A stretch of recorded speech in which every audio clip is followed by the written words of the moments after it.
esse tema é quente. Você já viu uma pessoa precipitada? Quem já conhece uma pessoa precipitada? Eu me conheço, né? Quem é uma pessoa precipitada? A vida de uma pessoa precipitada, aí vocês estão vendo atrás, é cheio de remendos. Porque vai escolhendo, vai fazendo, vai tomando atitudes sem refletir. Quando vê, já fez um buraco no projeto, já magoou pessoas, aí vai remendando relacionamentos, remendando projetos financeiros, projetos intelectuais. É isso aí, ó. A precipitação é isso aí. É um remendo na vida por completo. E eu queria ler com vocês um texto de 2 Reis. Acredite, esse livro está na Bíblia. 2 Reis, capítulo 3, do verso 4 ao verso 10. Nós vamos ver uma história muito forte de pessoas precipitadas. E é muito interessante porque, como pastor, a gente vê tanta gente sendo precipitada.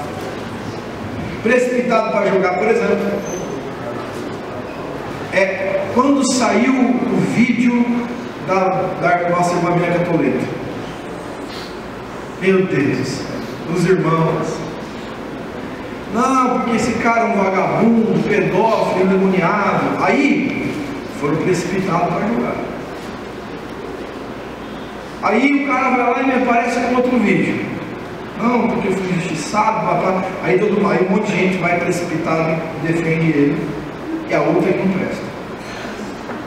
Aí ela vai lá e aparece com um novo vídeo.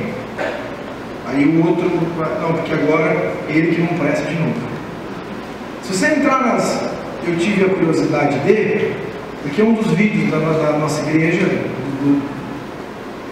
que tem 74 mil acessos, é o testemunho dela na nossa igreja. E aí eu entrei para ver e vi vários links dela e dele. Irmãos, todas as mensagens dele e dela têm julgamentos. Todas. Você abre um vídeo dela pregando assim, sem vergonha, vagabunda, desse nível. Em nome de Jesus, Deus vai fazer justiça. Oi?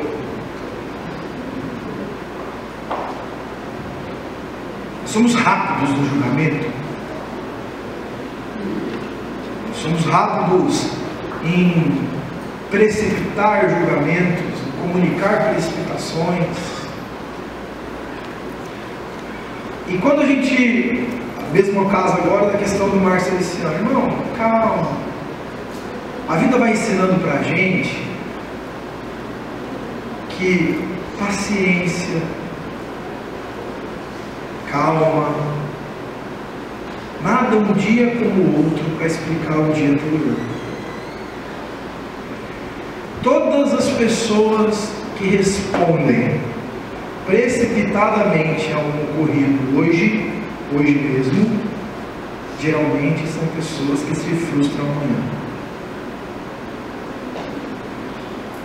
A precipitação é uma marca do insensato, irmãos.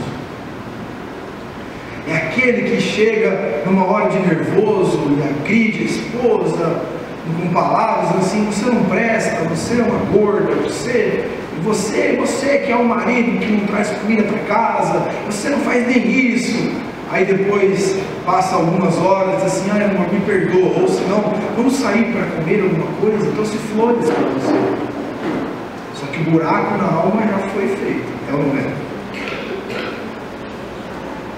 Quantas vezes nós vemos pessoas precipitadas deixando um rastro de morte onde passa?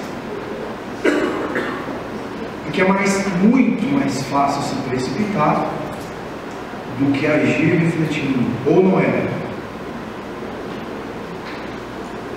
E nós somos impulsionados por um senso, irmãos, chamado senso de autopreservação, que é fisiológico. Se a gente pegar os fisioterapeutas aqui, sabem, você pegar uma agulha e apertar sua perna involuntariamente, aí isso é coisa.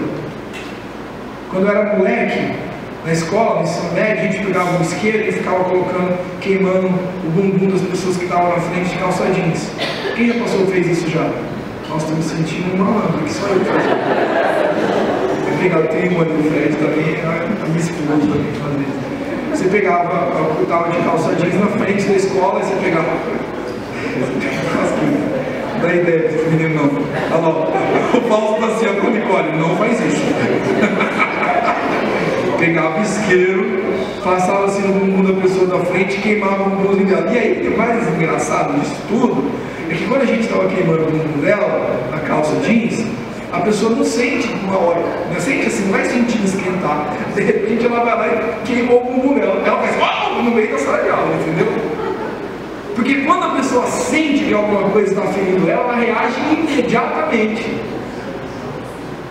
Você teve a oportunidade na sua vida, por exemplo, de um dia estar conversando com alguém? Eu estava na Bandeirantes uma vez, tinham uma pessoa no balcão e o cara atendendo.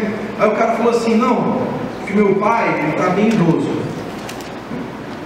Ele está bem idoso. Eu falei, que coisa, assim, então, mas eu acho que vai ser melhor colocar ele num lar. Ele mesmo está falando para mim para eu colocar ele num lar, num lugar onde ele possa interagir com outros idosos, talvez o dia todo, ou voltar para casa à noite. Ele pediu para a gente. Aí eu falei assim, eu acho que eu vou fazer isso, vai ser melhor para ele. O cara que estava do lado, de dentro da Bandeirantes, o cara atendendo, e meu, ele se manifestou. Um absurdo! Que vergonha! O cara, oi? Tipo, como assim? Não, isso que está falando, vou deixar seu pai lá no lar, mas eu fico fora, minha família inteira fica fora, ele não tem com quem conversar, vai ser o melhor para ele. Não, isso não é impossível, não acredito que você está pensando em um negócio desse. Aí o atendente foi para lá e falou assim, você entendeu? Eu falei, ele deve ter algum tipo de probleminha nessa área, né? Porque às vezes a gente não sabe o que dói no outro, não é verdade? A gente nunca sabe o que está doendo no outro, o que dói no outro. Não sabe, porque os meus traumas são meus, os seus são seus, também. Já tem demais para pegar os seus também. Não é? Mas, por exemplo, tem gente. Quando você já viu aquelas pessoas que vai lá, conversa com a pessoa, começa, por exemplo, estou aqui conversando com o Joaquim, aí eu vou lá e vou conversar com o pastor Flávio, aí Joaquim me encontra no fundo dele e fala assim, eu vi que você estava falando com o pastor Flávio, o que é? Você quer falar? Fala para mim na minha cara.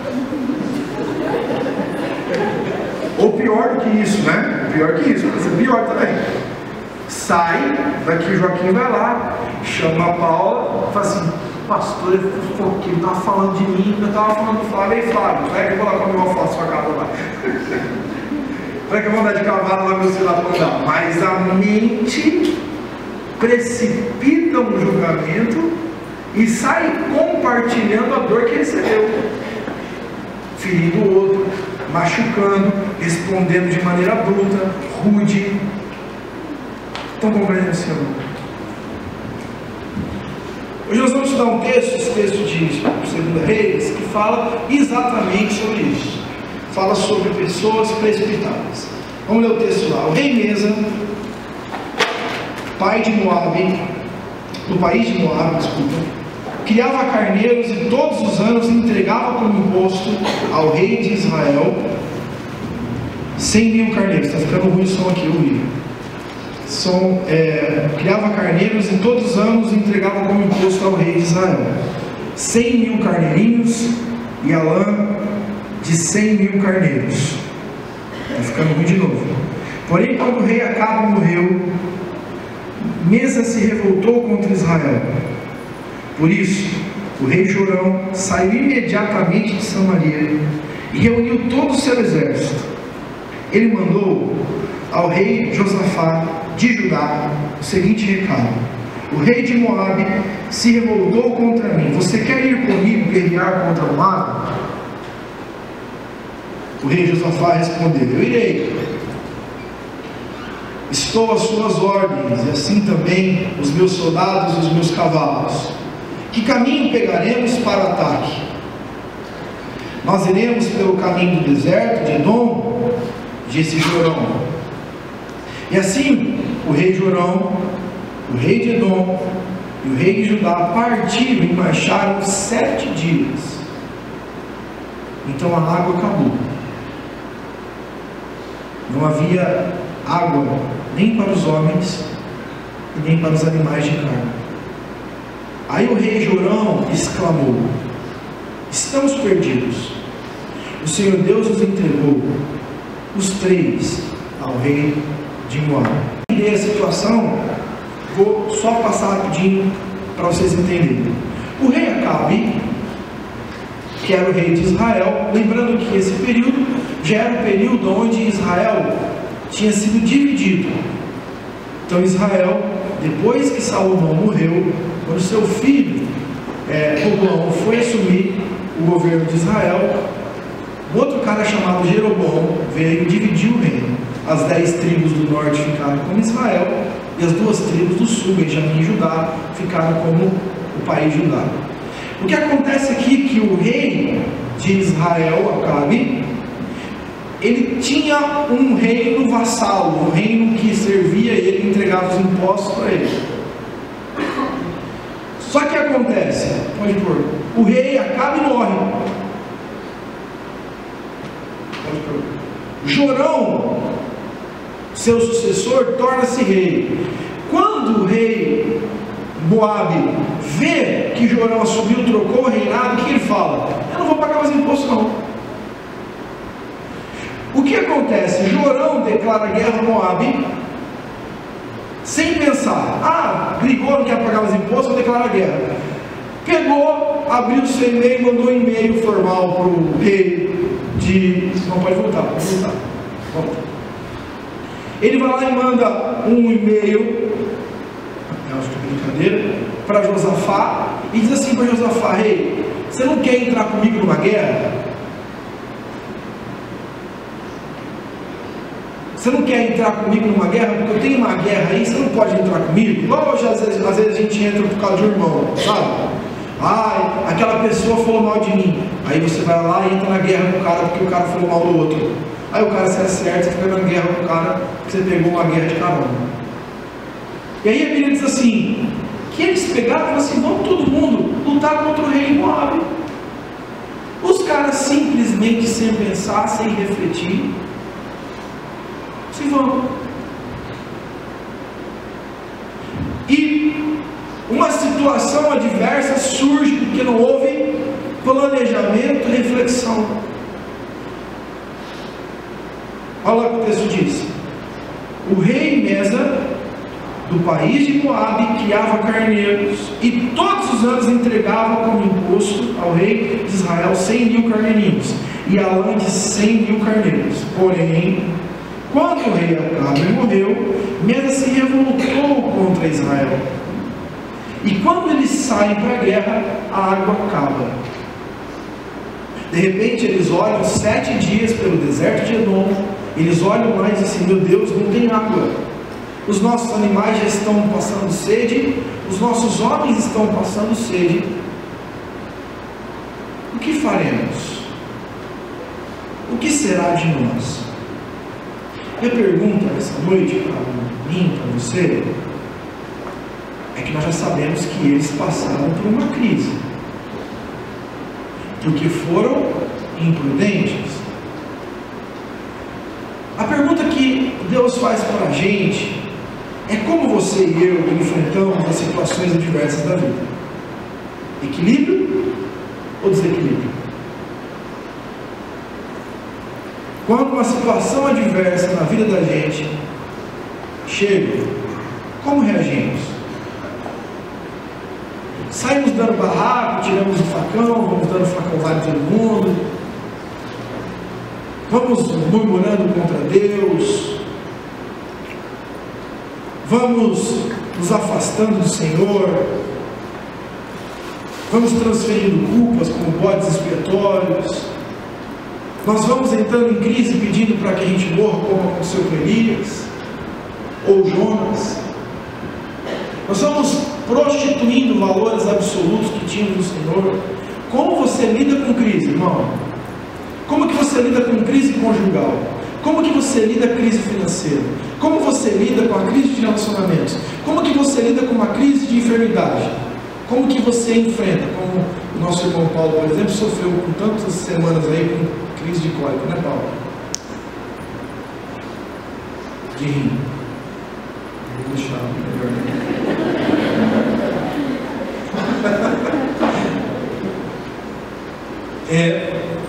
Como a gente lida? Irmãos, hoje você tem um texto para a escola de educação, nosso curso de introdução, porque as pessoas elas lêem a Bíblia e muitas delas não têm a menor ideia do que estão lendo, né? E uma das coisas que a gente estudou hoje, né, que eu estava falando para eles, vamos dar mais semana que vem até, é sobre os diferentes tipos de facções judaicas no judaísmo na época de Jesus. Então, naquela época existiam muitos tipos de judeus. Nós tínhamos fariseus, saduceus, essênios, enfim por diante, herodianos, zelotes e assim por diante. E quando cada um deles tem um perfil, uma coisa. Jesus, numa passagem, eu acho ele extraordinário. Ele chega num lugar, existia nesse lugar os saduceus e os fariseus. Vão lembrar desse texto. Aí eles fazem uma pergunta para Jesus, queria colocar Jesus em uma situação complicada. Jesus sabia que os saduceus não acreditavam em ressurreição de mortos, e sabia que os fariseus acreditavam e pregavam isso. Ele, quando foi colocado contra a parede, teve a serenidade de lembrar disso do Senhor. Ao invés de ele responder a pergunta e partir para o embate, ele falou assim: tudo bem, mas antes disso, me responda uma coisa. Existe ou não existe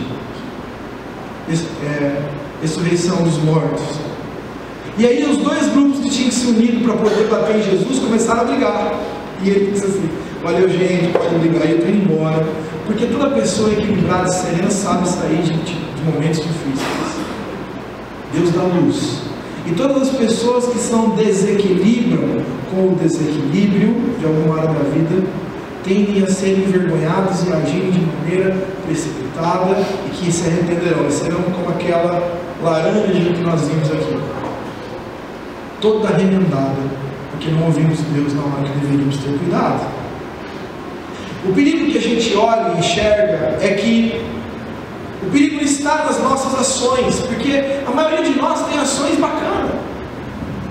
Ninguém diz assim: ó, olha, agora vou gritar com uma pessoa na rua, ou vou xingar alguém no trânsito, ou vou brigar com a minha esposa. Hoje eu acordei convicto, vou brigar com ela. É ou não é? Ou vou brigar com aquela pessoa que disse que ia me pagar hoje e não me pagou. Não, mas aí você percebe que a pessoa que ia te pagar não pagou, o cheque voltou. E aí a pessoa que era para receber, quando você mandou um cheque, e aí você vai lá e a pessoa te liga e fala assim: meu cheque voltou aqui, eu te dei. Aí você pensa, para, respira, aleluia, glória a Deus, Jesus. Porque ninguém diz assim: ó, vou falar um palavrão, mas quando está martelando um prego e o martelo bate no dedo, e o dedo parece que faz assim, ó, bem grandão assim, ó, a gente diz assim: glória a Deus, machuquei meu dedão. Porque ações, todo mundo pode ter boas, é fácil até. Agora, reações, nós revelamos quem governa as nossas vidas. A palavra de Deus diz em Provérbios 8:12 a seguinte coisa: a sabedoria, como eu disse de Jesus agora, habito com a prudência e disponho de conhecimentos e de conselhos. Enquanto muitas vezes nós somos empurrados a querer ajudar Deus, querer fazer alguma coisa na força do nosso braço, olha só quem está dizendo isso para vocês. Muitas vezes eu me peguei fazendo coisa no braço. Irmãos, se eu olhar fixamente no olho do autor e consumador da minha fé, muito rapidamente eu começo a querer fazer as coisas no meu braço. E você é assim? Com certeza. Mas quando nós estamos em crise, passamos por um momento difícil, às vezes as pessoas chegam para mim agora e falam assim: pastor, vamos fazer tal coisa? Eu falo assim: eu preciso orar. Irmãos, às vezes eu até sei o que eu vou falar, eu tenho uma ideia formada, mas eu falo assim, não vou. Por quê? Porque a resposta rápida do tolo, a resposta prudente é aquela que é refletida e orada, colocada diante de Deus. Jesus diz assim, ó, quem é inspirado, dirigido pelo Espírito, João capítulo 4, não diz assim, ó, eu vou para tal lugar, eu venho para tal lugar. Por quê? Porque é o Senhor que manda. Provérbios capítulo 14, verso 29, diz assim, o longânimo é grande em entendimento, mas o ânimo precipitado exalta a loucura. Olha a sabedoria da palavra de Deus nos mudando. Aquele que tem o ânimo, que tem o ímpeto emocional, pá! O cara vai lá, de repente está bonzinho, acordado, está bonzinho, de repente ele vai lá e dá um pico, sai brincando, sai.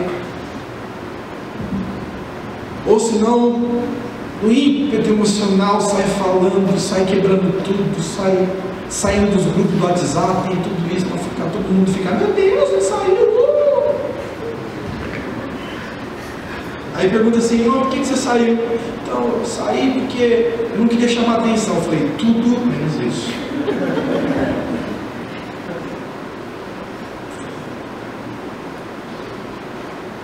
Porque a pessoa que não é prudente, ela soa como louca. Ela não pensa. O namorado briga, eu não quero mais você, então vou me matar. Está faltando dinheiro, então vender o corpo.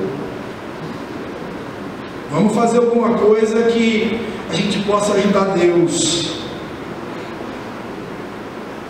Vamos fazer bico, fazer mendaus, depois do meu trabalho, mais um outro trabalho de madrugada, porque tem adicional noturno, depois mais um outro trabalho, que vai ser de manhã, porque tem adicional de periculosidade, depois tem mais um outro. E aí você vai, você pensou em dormir? Não, né? Eu sou que você tem filho, seu filho vai crescer, você tem pai. Toda vez que uma pessoa age precipitada sem refletir, ela peca, ela erra o alvo. Pessoas impulsivas são pessoas que ferem outras pessoas com muita velocidade. Pessoas impulsivas falam e depois tentam remendar o que falaram. Só que, irmãos, coração, sentimentos, muitas vezes é incosturável. A ruptura que trouxeram, pessoas que têm um ímpeto precipitado, elas machucam pessoas do lado. Elas ferem os filhos, ferem os maridos, as esposas, dizem coisas cruéis. Porque, irmão, quando você é ferido, a primeira coisa que vem do seu coração para você devolver a dor que você está sentindo é o quê? Irmão, eu te amo, orarei por você. Falou uma auréola para você então. Quando você é ferido, qual a primeira coisa que você tem vontade de fazer? Seu idiota. Você lembra? Irmãos, teve gente nesse ministério aqui que eu varei madrugada dando atendimento do casal. Varei horas levando e limpando vômito de gente, desculpa a palavra, de gente que estava passando mal no hospital. Aí o bonitão um dia sai da comunidade com uma mensagem. Na verdade nem foi com uma mensagem, eu mandei a mensagem, tudo bem, você sumiu? Nós estamos bem, ponto. Oi? Mas, vou fazer uma pergunta, vocês estão sem sair da comunidade? Sim, estamos bem. Irmão, minha vontade diz assim, mas vocês são, que coração ingrato, hein? Aliás, irmãos, todo mundo é livre, pode ir onde você quiser. Mas tenha a hombridade de sair de cabeça erguida do lugar onde você entra. Não saia pela porta do fundo como bandido ladrão. Saia sempre como homem de Deus, cabeça erguida, conversando, acertando, honrando quem um dia honrou você. Outras pessoas que a gente ajudou até com processos criminais, sai da comunidade, vai embora, senta numa cela em outra comunidade e senta ali em nós. E aí nesse momento, o que você acha que meu coração tem vontade de fazer? Irmão, como eu te amo. Aleluia. Parabéns pelo seu belíssimo caráter, senso de honra, grande formação que você tem de família, hein? Mas eu tenho que ir para a cruz, irmão. Isso é o evangelho da cruz, não é? Senhor, para a cruz. Irmãos, que Deus abençoe você, que o Senhor ache um lugar em breve, seja feliz, seja próximo do Senhor. Deus abençoe sua vida. Porque o imprudente sai ferindo pessoas. O imprudente está pouco se lixando com você. O imprudente só pensa nele. Só nele. É mentira ou é verdade? Por trás de um coração precipitado, irmãos, sempre existirá duas marcas. Sempre. Um coração carnal e um coração estribado. Sabe o que é estribado? Apoiado. Estribado em si próprio, distante da dependência de Deus. Irmãos, você não tem que ter resposta para tudo. Você entende isso? Vai ter momentos na sua vida que você vai falar assim, irmão, nós temos que viver isso. O quê? O que você vai falar? Amor, o que eu faço com esse menino? Quantas e quantas vezes a cara chega pra mim e fala assim, aconteceu, e agora? O João fez isso, o Daniel fez isso, e aí eu fico em silêncio. Ela fala assim, você está me ouvindo? Eu falei, estou pensando. Né, amor? Achei que você não estava me ouvindo. Mas é só a cara que fala isso, ninguém me fala isso. Eu falo, eu penso. Às vezes nos ministérios, às vezes até com ela. Aprendi que as minhas reações imediatas são terríveis. Então eu penso. Mas eu falo assim, eu preciso de oração. Quantas esposas estão aqui que ainda têm mágoas no seu coração dos seus cônjuges? Ainda tem, pelas suas precipitações, pelas palavras, pelas agressões morais e éticas. Quantos homens aqui ainda são feridos na sua honra? Irmãos, como pastor eu sei que as mulheres, já vi mulheres falando para os seus maridos. Homens que estão aqui vão sentir o que eu estou dizendo. Numa conversa, atendimento assim, ele é ruim de cama.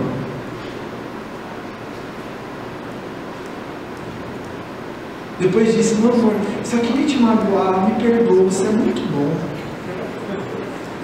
Remendou. Você acha que remendou? Está dando para entender isso não? Precipitados só pensam em si. Precipitados não são espirituais. Precipitados não dependem de Deus. Precipitados dizem, vamos para a guerra, vamos para a guerra. Sábios e prudentes dizem, vamos orar. Porque eu não saio, como a Bíblia diz, que Moisés era o homem mais manso e humilde que já existiu. A Bíblia diz que Moisés foi desafiado por Deus também numa prova. Vai, meu poder vai com você. Ele disse, se o Senhor não foi, eu não saio daqui. Não tem problema, nós vamos ficar aqui, mas já fazem 2, 3 meses que nós estamos parados no mesmo lugar, a nuvem não anda, não é melhor a gente ir embora? Não. Se Deus não levar a nuvem, eu não ando aqui, porque eu ando debaixo da cobertura de Deus.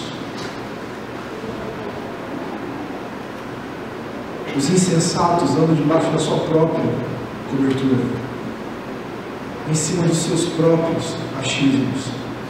Os imprudentes não ouvem, só falam. Os imprudentes não aprendem, só querem ensinar. Os imprudentes têm um discurso pronto para cada coisa que vão fazer, mesmo que seja de improviso, porque é imprudente. Mas você e eu sabemos quanta dor o imprudente gera.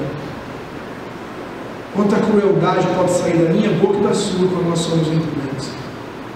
Quantas pessoas já deixamos marcas e feridas profundas na nossa história. Quantas vezes? Mulheres que ganham mais com seus maridos e dizem assim: eu que pago as contas dessa casa. Se eu não trouxer dinheiro aqui para casa, nem sustentar essa casa você cuida. Depois ele diz: amor, você é o meu provedor. Eu quero ser uma mulher preciosa. Vai fazer o curso lá também de manhã. A palavra de Deus diz em Provérbios 3, do verso 5 ao verso 7: confia no Senhor de todo o teu coração e não estribe o teu próprio entendimento. Não te estribes no teu próprio entendimento. Não apoie naquilo que você acha, o que a palavra de Deus acha. Não apoie sua vida. Nós vimos lá no texto de Josué 1:8.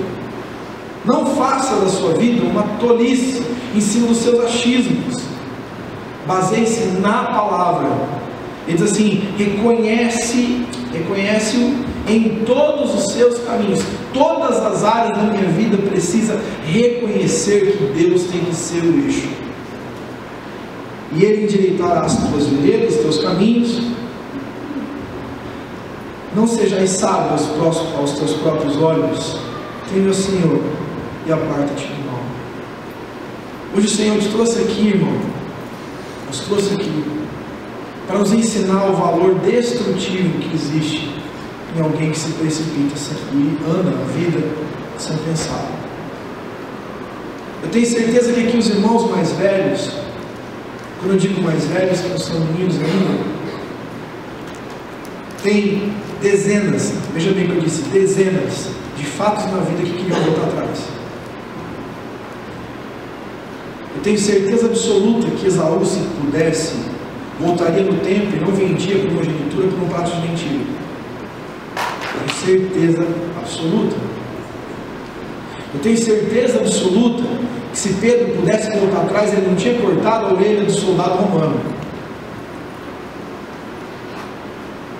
Muito menos diria no meio de todos que não conheciam o Senhor Jesus. Eu tenho certeza que Tomé, se pudesse, voltaria atrás e diria: eu creio, não preciso colocar a mão nas chagas porcaria nenhuma. Só que existe uma coisa, irmãos, chamada tempo. E tudo aquilo que passa já era. Não é? E os erros do nosso passado, com as nossas precipitações, eles podem ser consertados. Você entende a diferença disso? Mas eles já foram quebrados. É como uma cicatriz que não sangra mais, mas a marca está lá.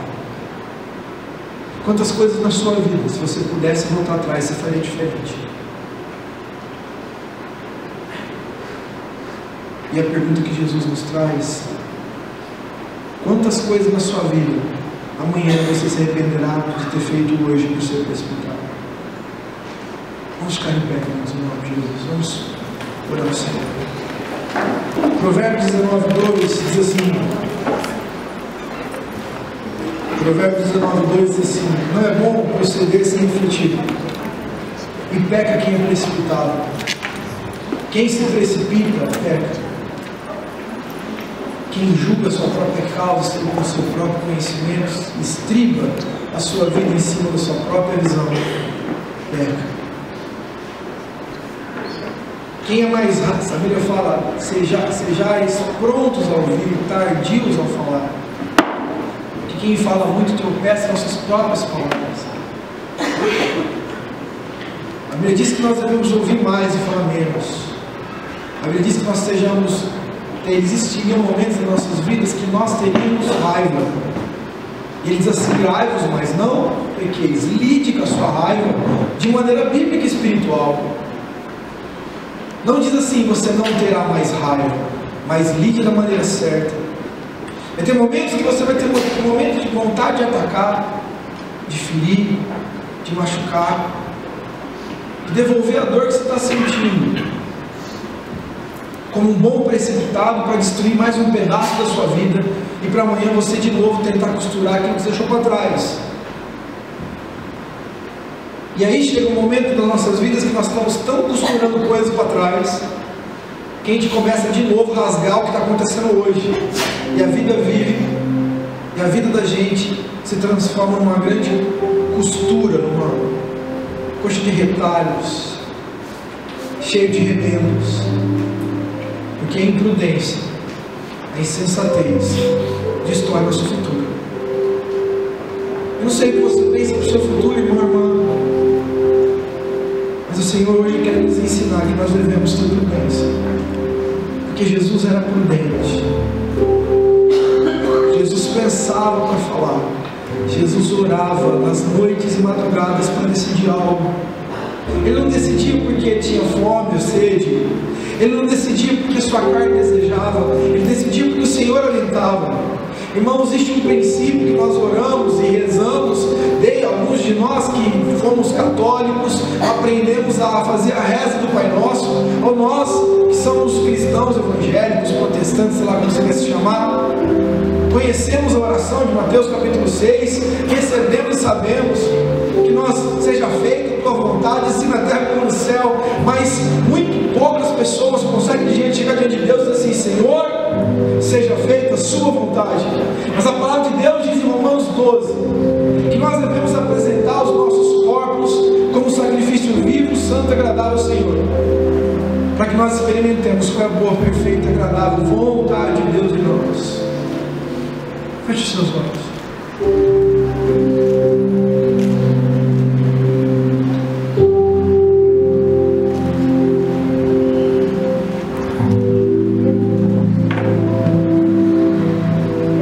Nós vamos participar da ceia do Senhor nessa noite. Eu queria que você, em nome do Senhor Jesus, começasse a pedir perdão para o Senhor se você tem visto que você tem sido desesperado.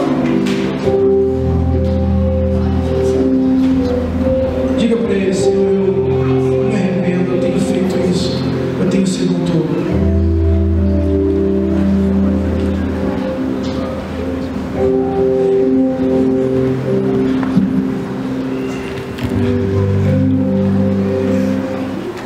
Feche seus olhos, diga para o Senhor: Senhor, me perdoe, Senhor.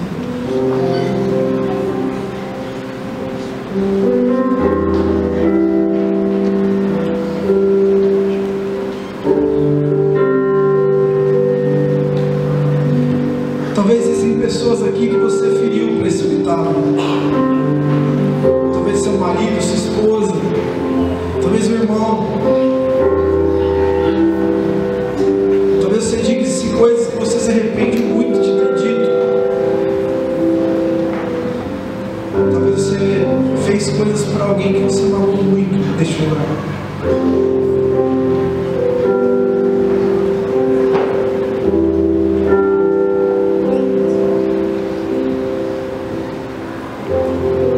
Receber restituição na sua noite. Maridos, queria que você sentasse com suas esposas. Vocês pudessem ficar juntos nesse momento, namorado, irmãos com irmãos, mesmo que não tenha nenhuma família aqui, você possa juntos refletir e ver se você não tem magoado pessoas. Eu posso pedir perdão ao Senhor. Tem esse tempo com o Senhor nessa noite. A palavra de Deus diz que aquele que quer comer e beber dessa mesa precisa se avaliar. Se avalie nessa noite. Eu queria pedir para que os pais cuide dos seus filhos nesse momento, eles estão chegando. Peça perdão da sua família.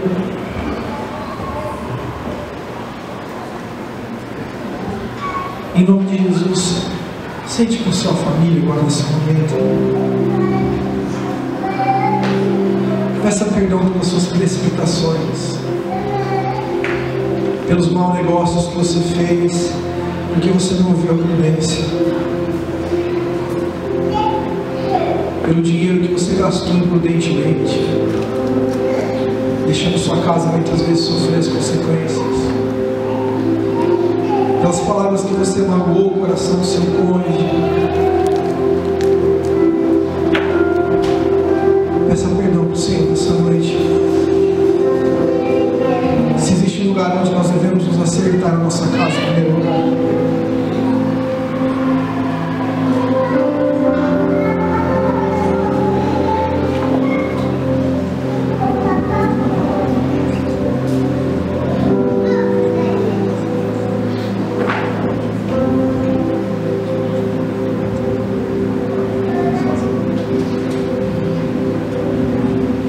essa noite nós vamos adorar o Senhor.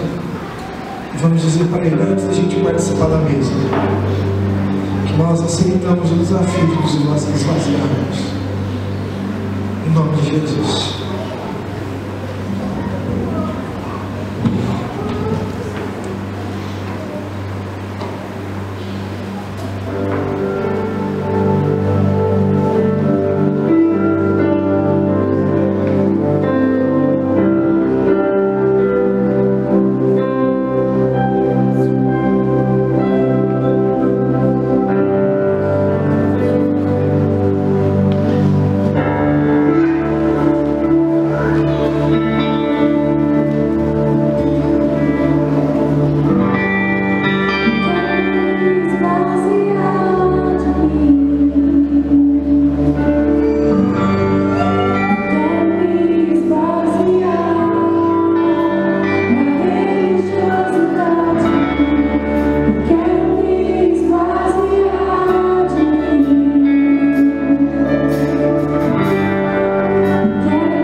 memória de Ti para o resto dos nossos dias. Sabemos, Pai, que essa mesa é vida para a gente. Nós queremos nos arrepender de todos os nossos pecados. Senhor, nos perdoe. Nos perdoe, Pai, pela nossa insensatez, pelos pecados visíveis e ocultos, pelas agressões, pela nossa aspereza, pela nossa indiferença, pelo nosso desrespeito com as Escrituras e com o seu sacrifício naquela cruz. Perdoa-nos, Pai. Receba o nosso pedido de perdão, a nossa humilhação diante de Ti. Lava-nos com o Teu sangue para que essa mesa não nos fira com condenação. Ao contrário, essa mesa nos cure, nos restaure para a glória do Teu santo nome. Em nome de Jesus, nós consagramos agora esses alimentos para glorificar o Teu santo nome em nossas vidas, Senhor. Consagra agora, Senhor, em nome de Jesus, esses alimentos para Ti, em nome de Jesus. Amém. Enquanto isso, os nossos diáconos vão passar os alimentos aí que você pega. Pode pegar esse alimento. Em nome de Jesus.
Este cálice é a nova aliança no meu sangue. Fazei isso todas as vezes que beberdes em memória de mim. Porque as vezes que comerdes este pão, beberdes esse cálice, anunciai a morte do Senhor até que Ele venha. Por isso, aquele que comer o pão, beber o cálice do Senhor, indignamente será réu do corpo e do sangue do Senhor. Examine-se, pois, o homem a si mesmo, e assim coma o pão e beba o cálice. Pois quem come e bebe sem discernir o corpo, come e bebe juízo para si. Eis a razão porque há entre vós muitos fracos e doentes, e não poucos que dormem. Vamos fazer isso. Comei todos e bebei todos. Fazer isso em memória daquilo que era, é e sempre será o Senhor e Criador de todas as coisas.